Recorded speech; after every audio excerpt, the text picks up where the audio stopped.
بسم اللہ الرحمن الرحیم۔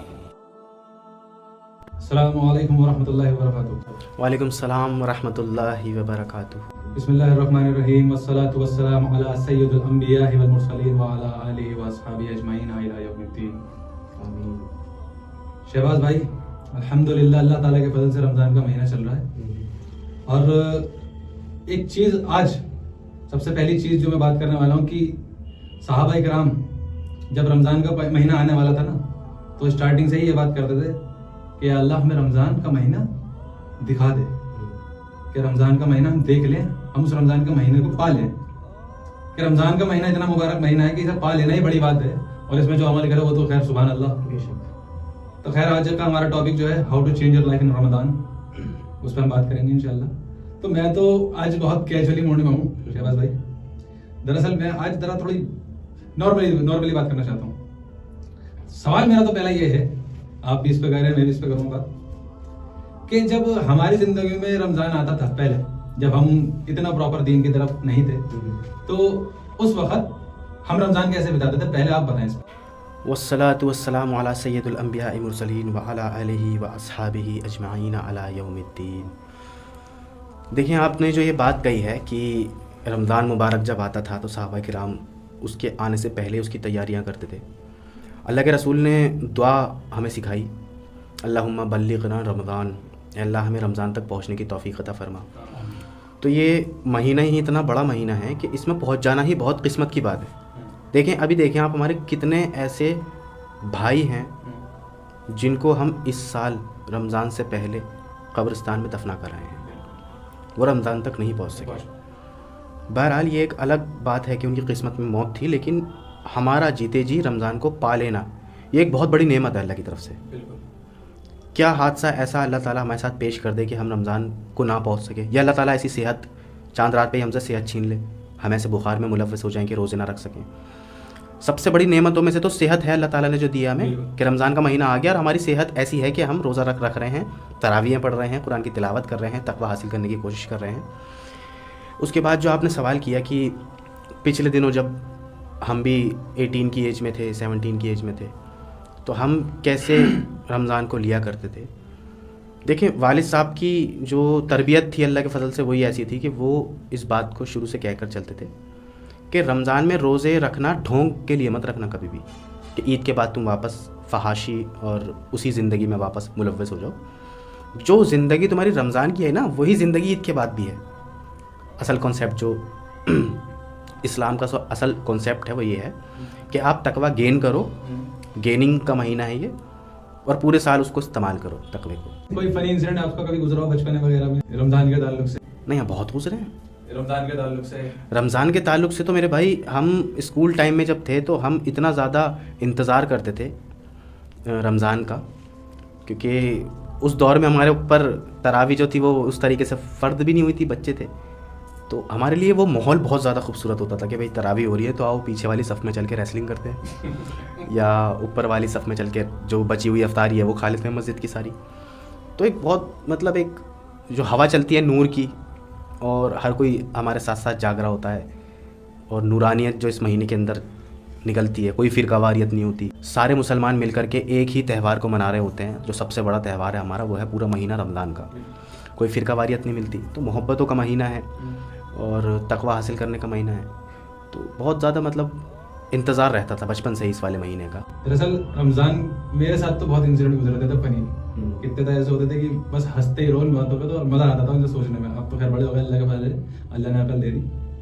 ایک دور تھا جب بچے تھے، 14-15 سال کی عمر ہوگی میری، تو کیا ہوتا ہے میں نے روزہ رکھا ہے، بچپنا ہوتا ہے 14-13 سال، کتنا بڑے ہو کتنی بڑی عمر ہوتی ہے۔ اللہ کے فضل سے اس ٹائم اللہ تعالیٰ نے اتنی ہمت دی تھی کہ روزہ رکھ لیا کرتے تھے، لیکن بچپنا ضرور تھا اس میں بھی۔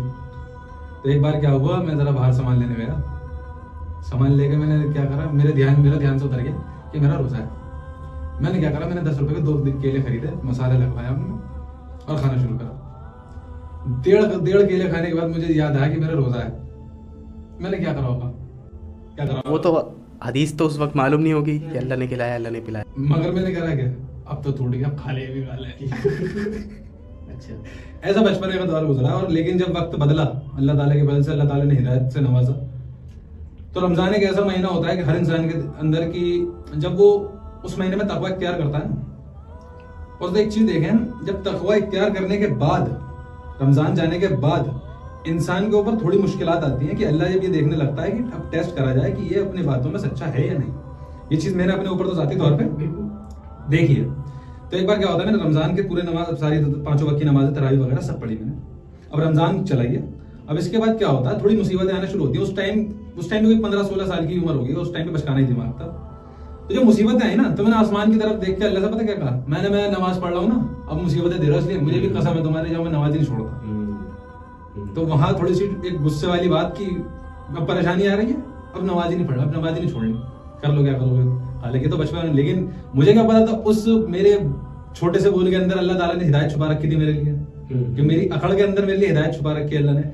اور کہتے ہیں نا اللہ کی مصلحت اللہ ہی جانتا ہے، اللہ تو عالم الغیب ہے، آنے والا وقت بھی جانتا ہے. اگر آپ کے لیے کچھ عطا نہیں کر رہا تو آپ کے لیے بہتر ہی ہے. تو وہ چیز، وہ دور، وہ بھی تو سوچنے والا دور رہا ہمارا. اور ایک بڑی افسوس کی بات ہے، ہمارا تو اللہ کا شکر ہے ہم لوگ کر پڑھ لیتے ہیں. افسوس کی بات کیا کہوں، میں تو اپنے اوپر ایک طرح سے یہ کہوں گا کہ میں نے جو ابھی بیچ میں وقت گزارا آپ تو جانتے ہی ہیں. افسوس مجھے یہ ہے کہ وہ جو ایک میرا ایک روزہ چھوٹا ہے، اس میں ذرا مجھے بڑا دکھ ہے اس بات کا. لیکن اس میں ایک کیفیت ایسی آئی جو میں بیان نہیں کر سکتا. ایسی کیفیت میں نے اپنی زندگی میں اب تک نہیں دیکھی تھی. اور یہ میں سب کو بتا رہا ہوں کہ جب میری طبیعت خراب ہوئی بیچ میں، آپ سب کو تو پتا، آپ تو میرے اہل بیت میں سے، جب میری طبیعت خراب ہوئی نا بیچ میں اور میں ہاسپٹل میں تھا، تو ایک وقت آیا جب مجھے وامٹ ہونے لگی.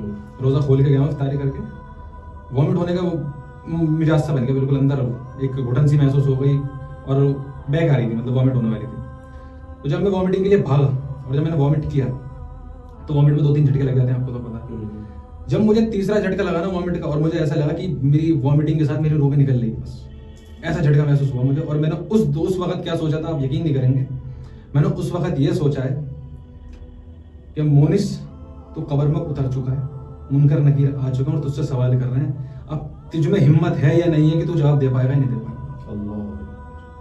یہ کیفیت اس ٹائم ایسی تھی اور اس ٹائم میرے رونگٹے کھڑے ہوئے ہیں یہ بات بتانے میں بھی. تو سوچ کے دیکھیں میں کیسی وقت، اور اس دن میں تو یہ سوچ رہا ہوں موت بڑی مشکل ہے، بڑی مشکل ہے. ہم جو کہتے ہیں نا تیاری کر لو، ہم خود اس تیاری پہ ابھی پوری طرح سے کھڑے نہیں ہیں. بڑی مشکل ہے موت. جب مرنے کا بندہ قریب ہوتا ہے نا تو وہ یہ سوچ رہا ہوتا ہے کہ میری جو تیاری میں نے کری ہے، جو کوشش میں نے کری ہے، کہیں وہ پوری ہوئی بھی ہے یا نہیں ہوئی ہے. اور اگر بندے کی کامیابی کے بغیر موت آ گئی نا تو بڑا گھاٹے کا سودا ہے، بڑا گھاٹے کا سودا ہے. ہمارے یہاں پر ایک جاننے والے رہتے ہیں، شیخ ہیں ہمارے، جامع مسجد دلی 6 میں. تو ان کی عمر تقریباً 60-65 کے بیچ میں ہے. ان کے جوان لڑکے ہیں، سب کماتے ہیں، کام کرتے ہیں پورے سال. میں نے ان سے یہ سنا تھا کہ مطلب وہ 11 مہینے ان کی انکم جو آتی تھی، 11 مہینے جو ان کی انکم آتی تھی، وہ اس انکم میں سے سب اپنا اپنا کنٹریبیوشن الگ رکھتے تھے اکاؤنٹ میں. 11 مہینے ان سب کی، یعنی جیسے 3 بیٹے ہیں اور ایک باپ ہے، تو چاروں اپنی انکم میں سے 11 مہینے میں سے 2 ہزار روپے کا الگ کنٹریبیوشن، 4 ہزار روپے کا الگ کنٹریبیوشن کرتے رمضان کے پورے مہینے وہ آف لیتے تھے اپنے اپنے کاموں میں سے، سب کام بند. اسے کہتے ہیں اصل میں رمضان کی تیاری، کیونکہ انہیں پتہ ہے عبادت کا مہینہ ہے، ہمیں نہیں کمانا. اس مہینے جو خرچ ہونا ہے، سب کے کپڑے آنے ہیں، جو گھر میں راشن آنا ہے، XYZ سارے خرچے پہلے سے وہ ریڈی کر کے رکھتے تھے. یہ بھی رمضان کی اصل تیاری کہ اپنے آپ کو فائنینشلی ایسا اسٹرانگ کریں آپ کہ آپ اس مہینے کام چھوڑ دیں، چاہے کسی بھی لیول پہ کر رہے ہوں. اگر آپ قابل ہوں گے تو عید کے بعد کمپنی آپ کو واپس بلائے گی. جاب والے جو جاب کر رہے ہوتے ہیں ان کا PF کٹتا ہے سیلری میں سے، تو پورے سال اپنا PF کٹوائیں اور رمضان کے مہینے میں، رمضان سے ایک مہینے پہلے جو ہے اپنا PF اٹھوا لیں. PF تو کمپنی کہتے ہی آپ کو دے دیتی ہے واپس. پروویڈنٹ فنڈ، آپ وہ اپنا پروویڈنٹ فنڈ رمضان سے 4-5 دن پہلے لے لیں اور آفس سے 1 مہینے کی لیو لے لیں. کیا مسئلہ ہے؟ بہت بہتر ہے. یہ مجھے ان کا طریقہ اتنا اچھا لگا کہ سارے باپ بیٹے، پوری فیملی گھر میں راتوں کو تراویاں پڑھ رہی ہوتی ہے، پھر قرآن پڑھ رہی ہوتی ہے، پھر سحری کھاتی ہے، پھر فجر پڑھتی ہے، پھر وہ سوتے ہیں، ظہر کے وقت سے پہلے اٹھ جاتے ہیں، نماز پڑھتے ہیں، نماز کے بعد اپنے سارے معاملات دیکھتے ہیں گھر کے. تو یہ اصل میں ہمیں بہترین طریقے کا، اگر ہمیں تقویٰ حاصل کرنا ہے رمضان کے مہینے میں، تو صرف عبادت کریں اس مہینے میں. اس چیز کو لے کر تفصیل میں آتا ہے کہ جو ائمہ حضرات تھے بڑے، وہ اتنا قرآن پڑھا کرتے تھے اس مہینے، اتنا قرآن پڑھا کرتے تھے کہ اپنی بیویوں کی طرف دیکھتے بھی نہیں تھے، حالانکہ اللہ تعالیٰ نے فرمایا کہ تمہارے اوپر جائز کر دی ہیں افطاری کے بعد تمہاری بیویوں سے ازدواجی تعلق، لیکن جو تقوی والے ہوتے تھے وہ اپنی بیوی کے ساتھ بھی ازدواجی تعلق نہیں کرتے تھے، وہ اس کو بھی ایک عیب سمجھتے تھے کہ بھئی ہم وہ وقت قرآن پڑھنے میں بتا سکتے ہیں۔ تو یہ اصل میں رمضان کی جو اصل تیاری ہے، رمضان کے لیے جو تقوی حاصل کرنے کے لیے جو میتھمیٹیکلی آپ ٹائم نکالیں گے، اپنا ٹائم بچائیں گے، اپنا فنڈز ارینج کریں گے، یہ ساری چیزیں مینیج کرنا بہت زیادہ امپورٹنٹ ہوتا ہے آج کے زمانے میں۔ آپ نے بھی ایک بات کہی کہ آپ کے جو شیخ ہیں وہ جاننے والے ہیں، وہ کس حساب سے روزے کے لیے اور رمضان کے لیے سب چیزیں چھوڑ دیتے ہیں۔ اللہ کی قسم شہباز بھائی ایسے لوگ بھی ہیں جو رمضان رکھتے ہی نہیں، ان کے لیے رمضان کا مہینہ ایسا ہے جیسے آیا اور چلا گیا، ان کے لیے کوئی مقصد نہیں ہے۔ اور اس میں ذرا تھوڑا سا سخت لہجے میں بات کروں، زیادہ تر جو لوگ پائے جاتے ہیں نا اس میں وہ لوگ پائے جاتے ہیں جو لیبر کلاس ہوتی ہے، جو لوگ کام کر رہے ہوتے ہیں نا، مطلب کارخانوں میں، ان کے لیے رمضان جو تھے وہ تقریباً ان کے بارے میں آتا ہے کہ وہ ایک سال کے اندر تقریباً 6 مہینے روزے رکھتے تھے، اور اس میں لوگ اختلاف آتی ہیں کہ کوئی کہتا ہے کہ ایک دن چھوڑ کے ایک دن رکھتے تھے، اور کوئی کہتا ہے کہ لگاتار 6 مہینے رکھتے تھے۔ اور آج کل کے دور میں ہم دیکھتے ہیں کہ لوگ روزے صرف اس وجہ سے چھوڑ دیتے ہیں کہ وہ کام پہ جا رہے ہیں، کہ میں کسی کے کارخانے میں کام کرتا ہوں، یا مجھے آج مارکیٹ جانا ہے، یا میں کسی دکان پہ کام کرتا ہوں، مجھے گھر میں لگتی ہے، صرف یہ چھوٹے چھوٹے اجروں کے چکر میں اتنا بڑا اجر کھو دیتے ہیں کہ جو قیامت کو کام آنے والا ہے۔ اور آپ یہ چیز دیکھیں کہ ہم نے خود یہ چیز دیکھی کہ مارکیٹوں میں ہماری ماں بہنیں خواتین یہ مارکیٹ جائیں گی، گھومیں گی، اور وہیں کسی گول گپے والی کی ریڑھی کے پاس جا کے گول گپے کھانا شروع کر دیں گی۔ اور یہ تو بہت عام ہو چکا ہے آج کے دور میں نے دیکھی ہے کہ وہاں انہیں اس کا کوئی اندازہ نہیں کہ کسی کا روزہ بھی ہو سکتا ہے، کوئی بندہ روزے سے کسی کو روزہ زیادہ لگ رہا ہوتا ہے، کسی کو کم لگ رہا ہوتا ہے، انہیں اس کی کوئی پرواہ نہیں، انہیں اپنا کھانے پینے سے مطلب ہے۔ کم سے کم اتنا تو صبر کر لیا جائے کہ آج کے دور میں کہ رمضان کا مہینہ چل رہا ہے تو آپ اتنا تو صبر کر لیں کہ گھر جا کے کھا لیں، اگر آپ کا روزہ نہیں ہے تو۔ اس میں اتنا ہی کرنا کہ روزہ نہیں ہے تو اب میں باہر ہی کھاؤں گا، باہر ہوٹل میں بیٹھ جاؤں گا، بریانی کھاؤں گا، یہ طریقہ تو اسلام بالکل نہیں سکھاتا کہ آپ، بلکہ چھپانا آیا کہ اگر آپ نے روزہ نہیں رکھا تو کسی روزہ دار کے سامنے مت کھاؤ۔ یہاں تو اور کھاتے ہیں اور چٹکارے لے کے کھاتے ہیں، بس اللہ ایسے وقت لا چکا ہے، بس کیا کہیں ایسے وقتوں کو۔ دیکھیے، سب سے پہلے تو آپ نے جو بات کہی ہے کہ ہماری خواتین شاپس میں اور ہوٹلس میں رمضان کے مہینے میں برقعے کی حالت میں گول گپے اور چاٹ اور XYZ کھا رہی ہوتی ہیں، یہ بدترین مخلوق ہے اللہ کی نظر میں، کیونکہ روزدار کو اکسانا بہت بڑا جرم ہے، بہت بڑا جرم۔ اللہ کے رسول نے فرمایا اگر تم روزے سے نہیں ہو تو بھی تم روزے جیسے ایکٹ کرو گے روزدار کے سامنے، ان کے سامنے پانی نہیں پیو گے ان کی شرم میں۔ اگر آپ کا روزہ نہیں ہے تو آپ بند کمرے میں جا کر کھائیں بھی پئیں بھی، آپ روزدار کے سامنے کھا رہے ہیں، کس قدر بد اخلاقی والی بات ہے۔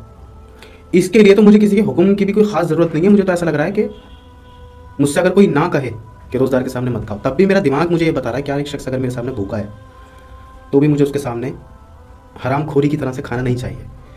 باقی یہ جو ہماری خواتین ہیں یہ بہت بہت بڑا جرم کر رہی ہیں، اللہ ان کو ہدایت دے، ان چیزوں سے رجوع کریں، توبہ کریں، اور ایسا نہ کریں مارکیٹوں میں کھڑے ہو کے۔ اگر آپ کا روزہ نہیں ہے تو بے شک آپ پیک کروا لیں، گھر لے جا کے کھا لیں، اتنا ہی زیادہ اگر آپ کا من ہے، ویسے تو کوئی ضرورت نہیں ہے کھانے کی، کیا حاصل کھا کے۔ باقی دیکھیں آپ، رمضان کے مہینے میں جو سب سے اہم چیز سامنے آتی ہے، بخاری شریف کی حدیث ہے، انٹرنیشنل نمبرنگ کے مطابق 1903 1903، اللہ کے رسول صلی اللہ تعالیٰ علیہ وسلم فرماتے ہیں کہ جس شخص نے روزے کی حالت میں جھوٹ اور دغابازی کو نہیں چھوڑا تو اللہ کو اس کی کوئی ضرورت نہیں ہے کہ وہ بھوکا پیاسا رہے۔ اچھا، اللہ تعالیٰ نے اس کا روزہ کنسیڈر ہی نہیں کیا، اللہ تعالیٰ کہہ رہا ہے بھوکا پیاسا مت رہے میرے لیے، یا کی دے دی اللہ نے، تو بہت بڑی بات ہے یہ۔ اصل میں حدیث کے الفاظ پر غور کیجیے آپ کہ حدیث میں کیا کہا جا رہا ہے، جس نے روزے کی حالت میں جھوٹ اور دغابازی کو نہیں چھوڑا۔ چھوڑا سے مراد اگر کرتا بھی ہے، پہلی بات تو بہت بڑا گناہ ہے، جھوٹ اور دغابازی تو انسان کے اندر ہونی ہی نہیں چاہیے، جھوٹ اور دغابازی تو انسان کے اندر ہونی ہی نہیں چاہیے، لیکن پھر بھی حدیث میں کہا جا رہا ہے کہ جس نے نہیں چھوڑا روزے کی حالت میں یہ سب، اللہ تعالیٰ اس کا روزہ کنسیڈر نہیں کرے گا، فرسٹ۔ سیکنڈ، اگر وہ چھوڑ دیتا ہے 30 دن اس کا یہ شیڈیول چلتا ہے، نہ وہ جھوٹ بول رہا ہے، نہ وہ دھوکہ کسی کو دے رہا ہے، نہ ہاتھ سے نقصان پہنچا رہا ہے، نہ زبان سے نقصان پہنچا رہا ہے، اس کی آنکھوں میں شرم آ گئی ہے، اس کی زبان میں شرم آ گئی ہے، کیونکہ روزہ پورے جسم کا ہوتا ہے۔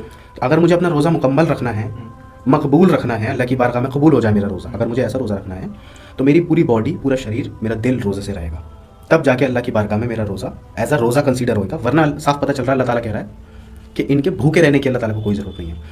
میں نے ایسے لوگ اپنی ان گناہ گار آنکھوں سے دیکھے ہیں جو میں نے دیکھا ہے نماز کی حالت میں ہیں، نماز پڑھ رہے ہیں، اور برابر میں 2-4 لوگ آپس میں کوئی بات کر رہے ہیں تو وہ جیسے ہی سلام پھیرتے ہیں السلام علیکم ورحمۃ اللہ السلام علیکم، وہ فوراً اپنی رائے دیتے ہیں، نہیں ایسے نہیں، ایسے کر لو، یوں نہیں یوں کر لو. تو اتنی دغا بازی ہے عبادت کے اندر بھی، اور اتنی دغا بازی چل رہی ہے روزے کے اندر بھی، نہیں کرنی چاہیے. اگر قبول کروانا ہے تو مت کیجیے، اگر نہیں کروانا قبول، بھوکا پیاسا اللہ تعالیٰ کہہ رہا ہے مجھے کوئی ضرورت نہیں ہے تمہارے بھوکے پیاسے رہنے کی، تو آپ اپنے معاملات ایسے ہی لے کے چلیں، جھوٹ بھی بولیں، دغا بازی بھی کریں، اللہ کو کوئی ضرورت نہیں ہے آپ کے بھوکے رہنے کی.